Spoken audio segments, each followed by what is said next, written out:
Before there were words, there were symbols, and among them, the serpent crawled. In fact, it's more than a symbol.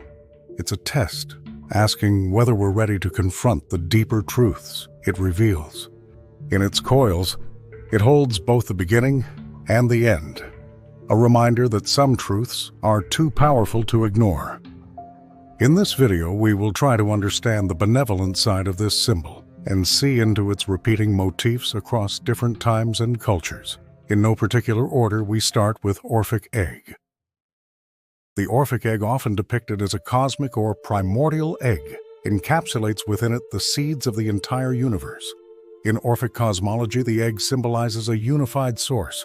You can think of it as the monad, for example, a term used in other mystical traditions, visualizing how all diversity emerges from an initial oneness. Ancient Greek cosmogony tells a story of this symbol. We see that the egg hatches and gives birth to Phanes, also known as protogonos, which means the firstborn, a primal deity, source of all life. This egg was created by Chronos, time, and Ananke, necessity. The breaking of the Orphic Egg represents the moment of creation when order and light emerge from chaos and darkness. Now, the serpent coiled around the egg represents the dynamic creative force that awakens the potential within the egg. Because the egg is the passive fertile vessel, while the serpent is the active, energizing force that brings the latent potential to life. Here, serpent also suggests that wisdom itself is both protective and transformative. The serpent guards the mysteries of creation, allowing only those who are ready to partake in the knowledge it offers.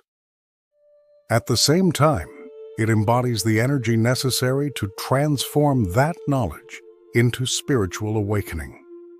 The egg holds within it the potential of the universe, while the serpent signifies the dynamic energy that catalyzes this potential into form.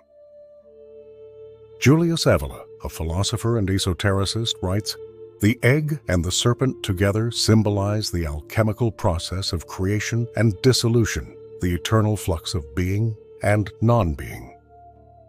Evola's interpretation emphasizes the alchemical nature of the symbol, where the serpent's energy represents both the destructive and creative forces necessary for spiritual transformation. The Caduceus has its roots in ancient Mesopotamia, where the image of serpents coiled around a staff first emerged, long before it became associated with Hermes in Greek mythology and Mercury in Roman mythology. In Mesopotamian culture, serpents symbolized protection, wisdom, and healing. In Mesopotamia, the symbol was associated with the god Ningishzida, a deity of the underworld and vegetation. Later, it became closely associated with Hermes, the messenger of the gods, and a strong believer that most important skill one can have is being diplomatic in all situations that life offers.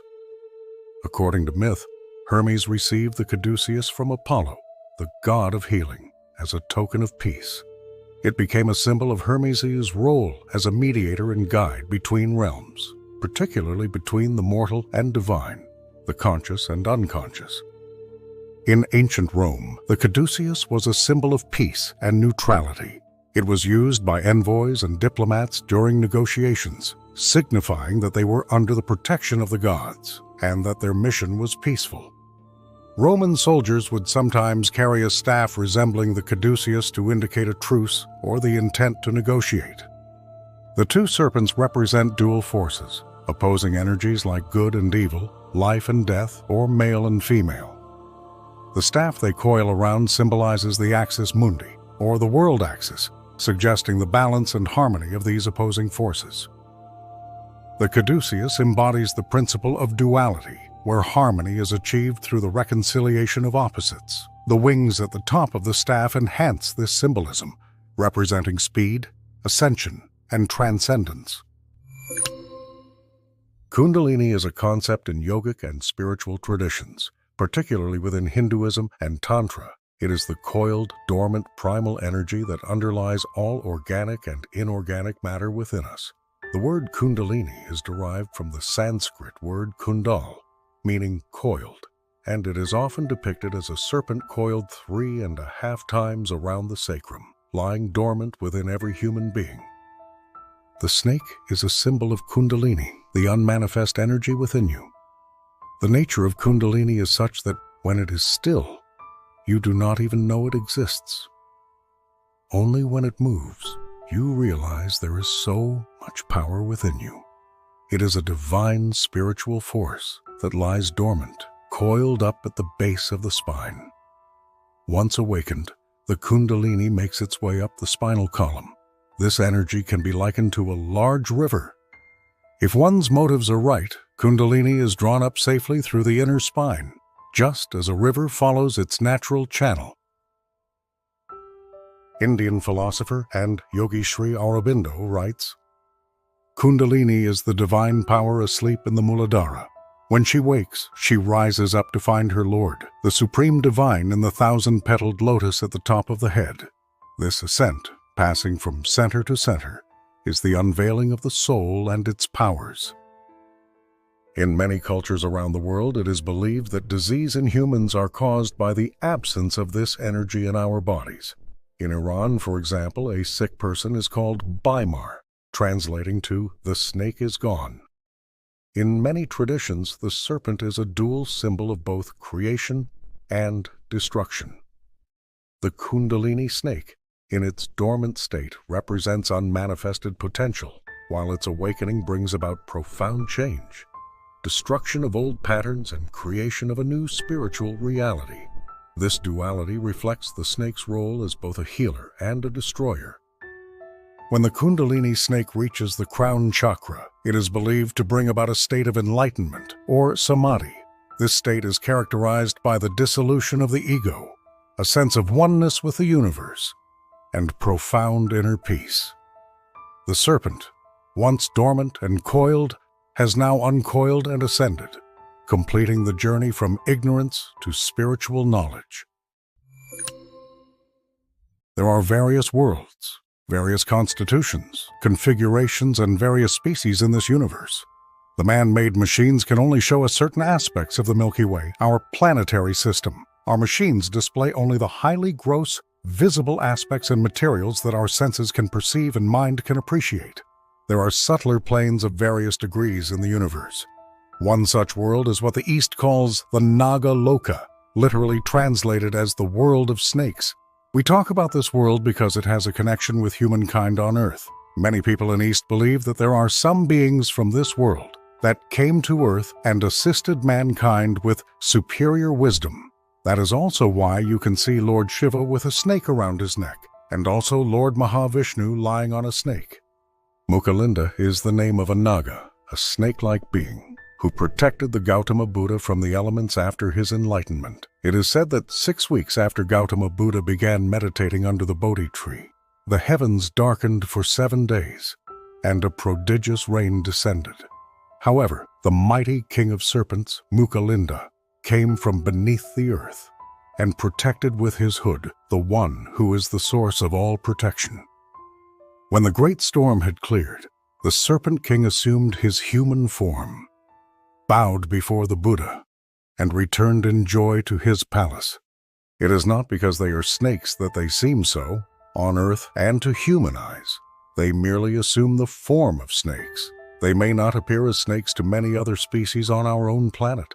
Our naked eyes, through our created machines, cannot see their world, which is also inside the Milky Way. It is only when you meditate and attain a level of subtlety that you can see such worlds. Those who live in energy form or are well-versed in energy mechanics of higher nature can easily conglomerate elements into any form they want. World has seen various high masters like Sai Baba coming to meet his devotees in different forms. If you travel to the east, you will see multitude of symbols of Nagas, hinting at the unseen, subtle dimension of our existence. In ancient Egypt, serpents were seen as guardians of sacred places and objects. In temples and tombs, serpents were often depicted as guardians of sacred spaces, reflecting their role in protecting the divine and the sanctity of the deceased. But even more importantly, symbol of Uraeus, which was depicted on the crowns of pharaohs. was a prominent symbol of divine authority and protection. The Uraeus was associated with the goddess Wadjet, who was considered the protector of Lower Egypt.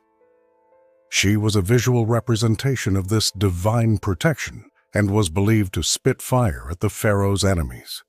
Sometimes she was depicted as a snake with the head of a woman, or a woman with the head of a snake.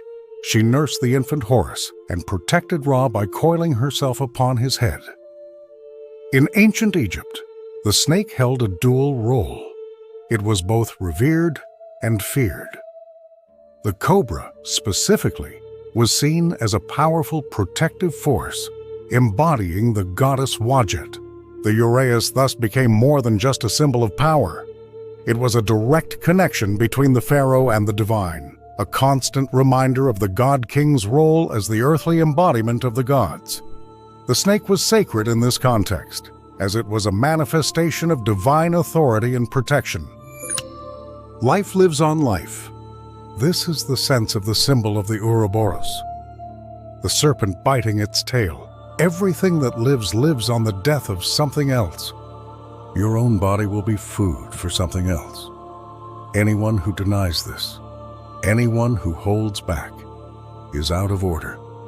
Death is an act of giving. We find it in different civilizations, from Egyptian to Greek, from Nordic to Indian. But what is Ouroboros, and why has it fascinated so many cultures? The Ouroboros is an ancient symbol depicting a serpent or dragon eating its own tail. The name originates from within Greek language. Aura, meaning tail, and boros, meaning eating. The current mathematical symbol for infinity may be derived from a variant on the classic Ouroboros, with the snake looped once before eating its own tail. Without a beginning and without an end, suggests an eternal cycle, apparently motionless, but in eternal movement. Its symbolic meaning has had many interpretations, but in particular, it represents the concept of eternity, cyclicity, and rebirth.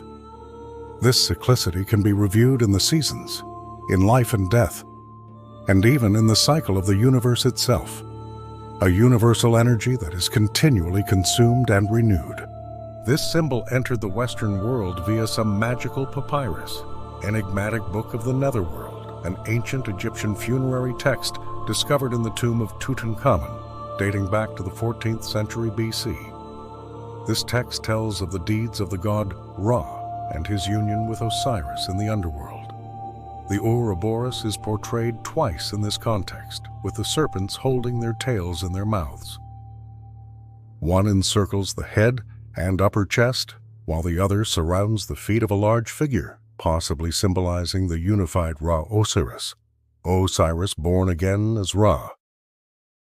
Plato described a self-eating circular being as the first living thing in the universe, an immortal, mythologically constructed beast. The living being had no need of eyes when there was nothing remaining outside him to be seen, nor of ears when there was nothing to be heard, and there was no surrounding atmosphere to be breathed, nor would there have been any use of organs by the help of which he might receive his food or get rid of what he had already digested, since there was nothing which went from him or came into him, for there was nothing beside him.